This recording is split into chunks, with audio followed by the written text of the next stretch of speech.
Réseau. Réseau. Ablade. Ablade Guaja.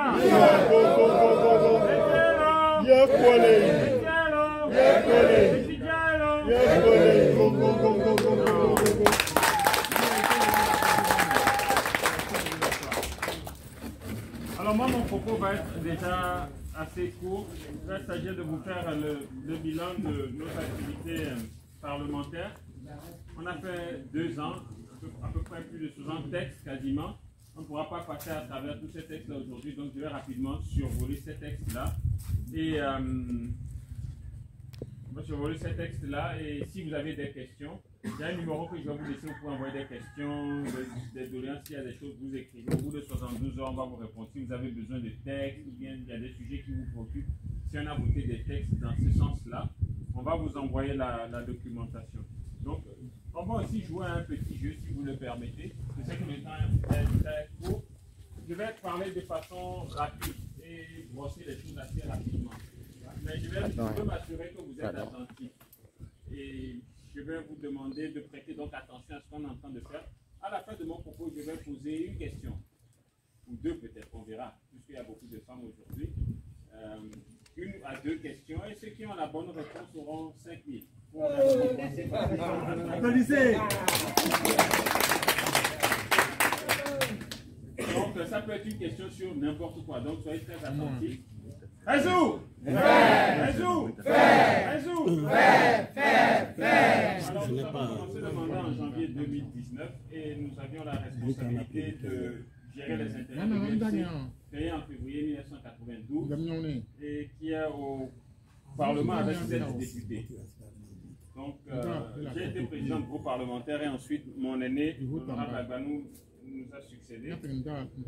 Et comme je vous disais, nous avons adopté une 60aine de textes. Et 4 à 5 des plus importants des textes, je vais rapidement les citer. Nous avons un texte sur l'identification biométrique qui vise à recenser tout le monde et à lui attribuer un numéro unique qui va lui permettre de bénéficier des services sociaux, éventuellement, si vous avez des activités à faire à la banque. En fait, pour presque toutes les transactions importantes que vous allez faire, on va vous demander ce numéro-là. C'est comme un numéro, comme une carte d'identité, mais c'est juste un numéro. Donc, lorsque le recensement pour ces choses-là vont commencer, je vous en prie, inscrivez-vous, parce que ce numéro-là va être très nécessaire pour faire tout ce que vous avez à faire dans ce pays dans les années à venir. Deuxième texte important, ce sont les réformes institutionnelles et constitutionnelles. Comme vous savez, nous avons limité le mandat à 2. Nous avons des élections à 2 tours, mais au niveau de la limitation de mandat, c'est 2 mandats pour le président, 3 mandats pour les députés et les municipaux. Donc, tous les mandats sont limités dans le pays maintenant. Il n'y a personne qui vient et qui va rester pour de bon. Donc, tu viens, tu fais un temps, tu passes le témoin au prochain candidat. En dehors de ça, nous avons voté des textes qui permettent de faciliter la décentralisation et qui ont permis d'organiser les élections régionales au mois de juin 2019. Et c'est ce qui permet aujourd'hui que les questions de développement soient à la base. Donc on quitte une situation où c'est le gouvernement qui nomme des délégués spéciaux qui administrent les communes pour une situation où maintenant la population élise leurs représentants qui travaillent. Donc ce changement-là devrait normalement améliorer le développement à la base et permettre une plus grande implication des populations parce que c'est vous qui choisissez vos conseillers municipaux qui ensuite élisent les maires. En dehors de ce texte-là, nous avons la loi sur la programmation militaire qui est une loi qui a permis de voter un budget sur plusieurs années pour pouvoir moderniser notre armée, tant en termes d'équipement qu'en termes de recrutement au niveau de la gendarmerie, de la police, de l'armée. Et donc sur plusieurs années, nous allons dépenser environ 700 milliards pour pouvoir moderniser notre armée, l'équiper pour faire face à la menace djihadiste, pour faire face aux pirates qui sont en mer et à toutes les menaces que nous avons au niveau sécuritaire. Ça devrait aussi permettre d'améliorer les conditions de vie de nos forces de défense et de sécurité, dont je salue la bravoure au passage. Et en dehors de cela, nous avons la loi sur la déclaration des avoirs qui doit renforcer la bonne gouvernance dans le pays. C'est une loi que nous avons votée qui va obliger maintenant tous les premiers responsables de ce pays et même des responsables de niveau plus bas à déclarer leurs avoirs lorsqu'ils commencent à travailler chaque année et à la fin de la mission qui leur est assignée. Et donc, ça a été voté, on fait la déclaration chez le médiateur et donc, ça permet, en fait, ça devrait permettre en réalité de limiter la corruption et les détournements de fonds et tout cela. Donc, si je récapitule, nous avons loi sur l'identification biométrique, réforme institutionnelle et constitutionnelle, loi sur la décentralisation, loi de programmation militaire et loi sur la déclaration des avoirs et des biens. Donc ça c'est sur le volet parlementaire. Comme je vous disais, nous avons adopté une soixantaine de textes, mais nous n'irons pas dans trop de détails. Si vous avez des questions, vous pouvez nous envoyer un WhatsApp ou un texto au 90 39 42 47. Ah, madame, ça pourrait être la question piège, hein, le numéro de téléphone. Non, je plaisante. Donc 90, 39, 42, 47. Et au niveau de la CNAC, qui est la concertation nationale entre acteurs politiques, ça a été un dialogue qui a duré 6 mois entre 21 partis politiques invités, dont 17 ont répondu et finalement 16 ont fait un travail concret qui ont permis d'aboutir à 51 points d'accord qui devraient rendre les élections plus transparentes. Donc, au niveau des CELI, vous devrez pouvoir avoir accès aux procès-verbaux que nos représentants ont signés, ce qui devrait faciliter la compilation et la remontée des résultats. Nous serons toujours présents dans les bureaux de vote. Et nous avons un cadre permanent de dialogue qui devrait permettre de régler les autres problèmes qui sont en suspens. Parce que dans certaines localités, quand nous allons, les gens nous disent « Ah, on était dans les bureaux de vote, on nous a chassés, il y a eu bourrage, on ne peut rien faire ». Maintenant, nous avons un cadre permanent qui doit traiter des questions politiques.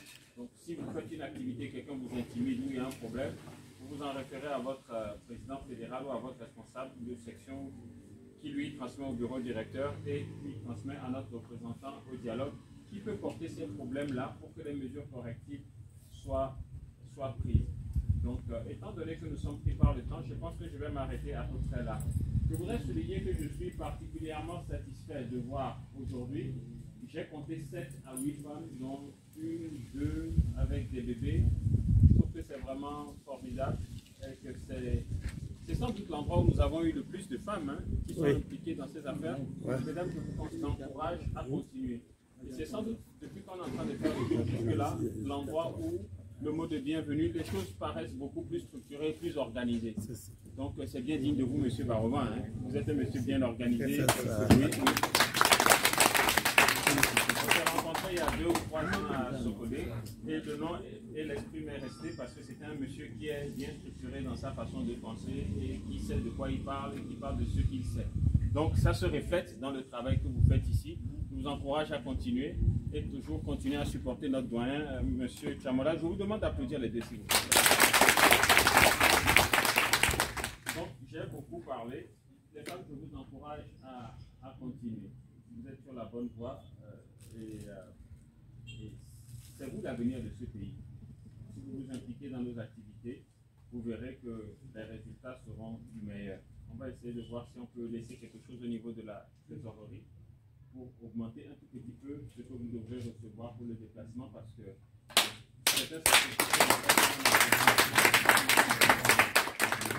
donc j'ai terminé et je vais rapidement poser la question que je voulais poser et on va voir si quelqu'un a retenu. Donc la question que je vais poser, c'est... Tu n'es pas dedans. La question que je vais poser maintenant, vous avez tellement suivi, d'autant me filmer, maintenant moi j'ai peur, la peur a changé de temps. Bon, la question elle est relativement simple. Qui peut me citer 3 à 5 des textes que nous avons, sur lesquels nous avons travaillé au Parlement dont j'ai parlé aujourd'hui? Il y a un volontaire. On va laisser les femmes répondre d'abord. Les femmes, il y a une volontaire. Et ensuite, tout le monde. Je veux dire ensuite les hommes. Une femme est volontaire? Oui, ici. Non, ça c'est déjà gagné. Comment elle avait dit le discours, tout était propre. Je ne vois pas comment tu vas faire. Tu as noté, non, en plus. En plus, voilà. C'est bien. Les autres femmes, vous êtes d'accord? Oui. Vous êtes d'accord de la réponse? Elle fait comme le parti. Elle gouverne, elle organise. Allez-y, madame. Il y a l'identification biométrique. Oui. Il y a les réformes institutionnelles. Oui.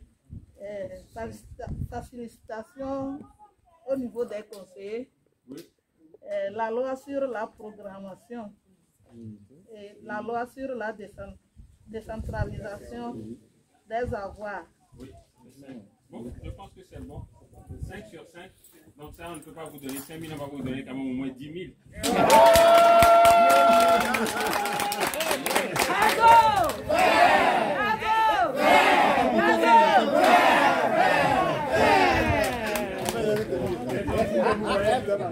Les hommes, vous voyez le niveau, les femmes nous ont amené à ça.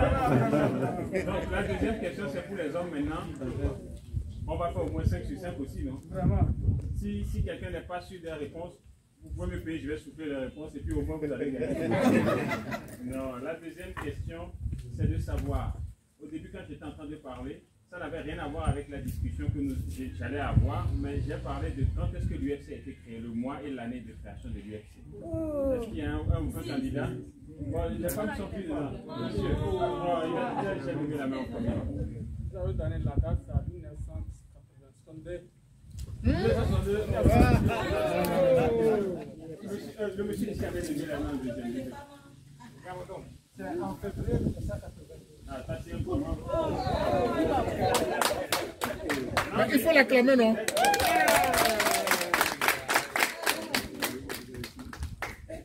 Bon, une promesse, c'est une dette. Hein? Ou bien tu préfères que je passe un chèque, tu vas aller encaisser. Ah, tiens, vaut mieux. Avant de voir pour le député. Pour votre attention, pour les femmes, comme j'avais promis, bon, vous savez, on est à la fin de la tournée, on est fauché. On va laisser quand même peut-être 30 000 à la caisse pour augmenter ce que vous devriez normalement recevoir. Et puis bon, c'est pour les femmes seulement. C'est pour les femmes seulement.